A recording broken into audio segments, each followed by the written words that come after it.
Como ficarão as pessoas que não ouviram o Evangelho? Como elas se portarão diante do grande julgamento de Deus? Essas perguntas você irá conseguir responder assistindo esse vídeo.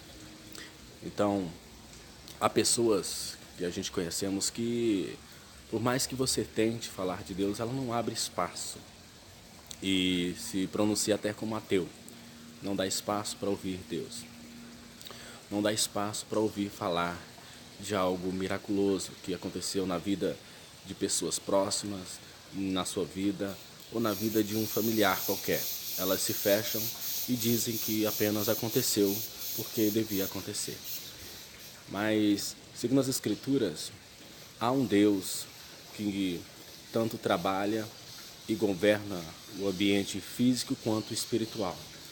E é dever de cada ser humano conhecer esse Deus, porque é criatura dele, porque Deus o governa, Deus o criou.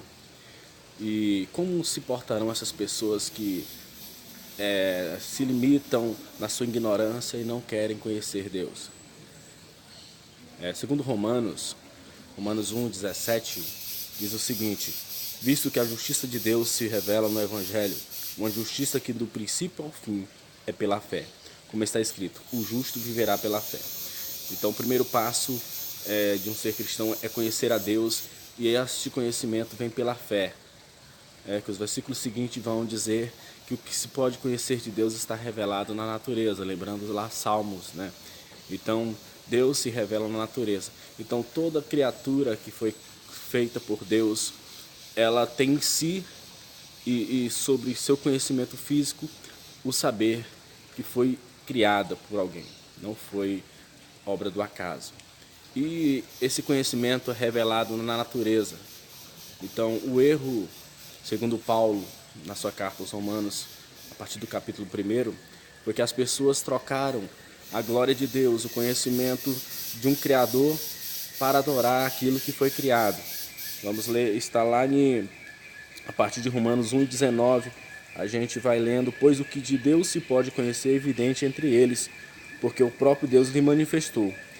Pois desde a criação do mundo, os atributos invisíveis de Deus, seu eterno poder e sua natureza divina, têm sido observados claramente, podendo ser compreendidos por intermédio de tudo que foi criado, de maneira que tais pessoas são indesculpáveis. Portanto, mesmo havendo conhecido a Deus, não o glorificaram como Deus, nem lhe renderam graças. Ao contrário, seus pensamentos passaram a ser levianos, imprudentes, e o coração insensato deles tornou-se em trevas. E proclamando-se a si mesmo como sábios, perderam completamente o bom senso, e trocaram a glória do Deus imortal por imagens confeccionadas conforme a semelhança do ser humano mortal, bem como de pássaros, quadrúpedes e répteis. Paulo usa um argumento bem claro, que essas pessoas passaram a utilizar de criaturas que foram criadas por Deus para serem adoradas como Deus. Um exemplo bem claro a gente vê lá no Monte Sinai, quando Moisés foi receber as tábuas, o pessoal já confeccionaram um bezerro de ouro, lembrando ali e dizendo eles que eram uma simbologia de Deus. Então é uma retratação bem bíblica do que Paulo está dizendo. Então essas pessoas trocaram o que é de conhecimento de um Criador por algo que é criado por Deus. Então, como essas pessoas serão julgadas? Serão julgadas nesse critério, pois a própria Escritura fala que Deus se revela na natureza. A natureza é bem ornamentada porque houve um intelecto criador, um intelecto divino que criou essa natureza. Então é um erro do ser humano achar que o criado pode se tornar um Deus. Então essas pessoas serão julgadas segundo esse critério. Um exemplo claro é Cornélio, está lá em Atos 10.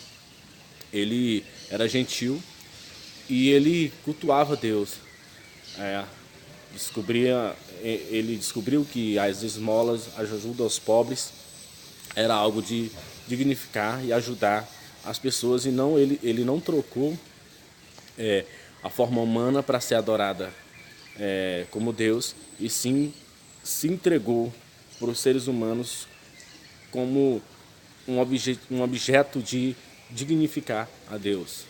Ele começou a dar esmola para aquelas pessoas que precisavam, porque ele sabia que o próprio Deus cede suas dádivas aos seres humanos, como a vida. Então ele, ajudando de certa forma, entre aspas, Deus, começou a entregar esmolas para as pessoas com sua forma amorosa, trazendo a imagem de Deus dentro de si, né? A bondade. Então, o conhecimento de Deus, na revelação das Escrituras, leva à salvação.